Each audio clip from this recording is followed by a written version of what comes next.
লোকসভা ভোটের আগেই রাজ্যে প্রধানমন্ত্রী নরেন্দ্র মোদী। ঠিক আজ সকাল 10:35 নাগাদ অন্ডাল বিমানবন্দরে নামেন প্রধানমন্ত্রী। সেখান থেকে হেলিকপ্টারে ঝাড়খণ্ডে যান। ধানবাদ থেকে হেলিকপ্টারে আরামবাগে এরপর আসবেন প্রধানমন্ত্রী। সেখানে একাধিক সরকারি প্রকল্পের উদ্বোধন করবেন, পাশাপাশি সভায়ও বক্তব্য রাখবেন প্রধানমন্ত্রী নরেন্দ্র মোদী। আজ রাতে রাজভবনে থাকবেন নরেন্দ্র মোদী এবং আগামীকাল তার আরো একটি সভা রয়েছে কৃষ্ণনগরে। এই মুহূর্তে আমাদের প্রতিনিধি উজ্জ্বল মুখোপাধ্যায় রয়েছেন সরাসরি আমাদের সঙ্গে। উজ্জ্বল, এখনো পর্যন্ত লোকসভা ভোটের দিনক্ষণ ঘোষণা হয়নি, তার আগে একেবারে 1 মার্চ প্রধানমন্ত্রী নরেন্দ্র মোদী রাজ্যে আসছেন। কোন কোন রাজনৈতিক সমীকরণকে মাথায় রেখে একেবারে হুগলির আরামবাগে তিনি সভা করতে চলেছেন? একদম তাই। দেখো, এই নিয়ে কিন্তু ইতিমধ্যেই রাজনৈতিক মহলে চর্চা শুরু হয়েছে। তার আগে শান্তনু দেখাচ্ছে, দেখো পর পর আমরা সকাল থেকে এখানে দাঁড়িয়ে রয়েছি এবং দেখতে পাচ্ছি যে বিজেপির কর্মী সমর্থকরা তারা কিন্তু দারুণ খুশি মন নিয়ে নরেন্দ্র মোদীর সভায় আসছেন। কারণ 1 মার্চ নির্বাচনের নির্ঘণ্ট চূড়ান্ত হয়নি, কিন্তু চলে আসলেন রাজ্যে প্রধানমন্ত্রী শুধু একটা কর্মসূচিতে না, পরপর 3 বার তিনি রাজ্যে আসবেন। কালকে আছে কৃষ্ণনগরে, এরপরে আছে বারাসাতে। প্রশ্ন উঠছে কেন?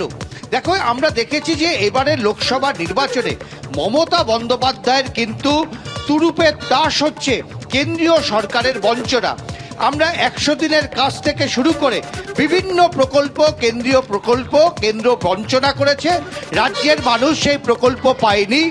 এটাই কিন্তু মূলত তৃণমূলের পক্ষ থেকে বিজেপির বিরুদ্ধে নির্বাচনে হাতিয়ার করতে চলেছেন, যার জন্য এবারের ব্রিগেডের সমাবেশে যে স্লোগান রাখা হচ্ছে তা হচ্ছে জনগর্জন, অর্থাৎ কেন্দ্রের বিরুদ্ধে মানুষের জনগর্জন।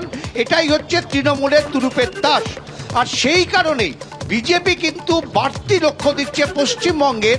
আজকে নিশ্চিতভাবেই বলা যেতে পারে যে নরেন্দ্র মোদী তিনি সরকারি প্রকল্পের উদ্বোধন করবেন এবং তার বক্তব্যে কেন্দ্র কি কি রাজ্যকে দিয়েছে, রাজ্য কি কি বিজেপি সরকারের কাছ থেকে পেয়েছে তার খতিয়ান তুলে ধরবেন। শুধু তুলে ধরাই না, আগামী যদি সরকার আবার ক্ষমতায় আসে কেন্দ্রে, তাহলে রাজ্যের জন্য তার কি কি পরিকল্পনা আছে সেই খতিয়ানও নিশ্চিতভাবেই তুলে ধরবেন প্রধানমন্ত্রী। দেখো, সাধারণত নির্বাচনের নির্ঘণ্ট ঘোষণা হয়ে গেলে কতগুলি বিধিনিষেধ আরোপ করা হয়, কি কি বলা যাবে এবং কি কি বলা যাবে না। এই বিধিনিষেধ আরোপ করার আগেই, তার কারণ হচ্ছে এখনো নির্বাচনের নির্ঘণ্টই প্রকাশ করা হয়নি, তার আগেই কিন্তু প্রধানমন্ত্রী রাজ্যে আসছেন এবং শুধু আজ নয়, আজ কাল এবং 6 তারিখ তিনটি সভা তিনি করবেন। আমাদের প্রতিনিধি শিবাশিস মল্লিকের কাছে সরাসরি চলে যাব। শিবাশিস রয়েছে সভাস্থলে।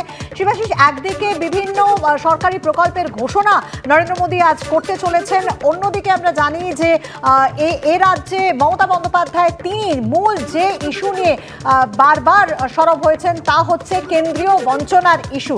তো আজ নরেন্দ্র মোদী ঠিক কি কি প্রকল্পের ঘোষণা করবেন এবং কি কি রাজ্যকে তিনি দিচ্ছেন, কি জানা যাচ্ছে এখনো পর্যন্ত?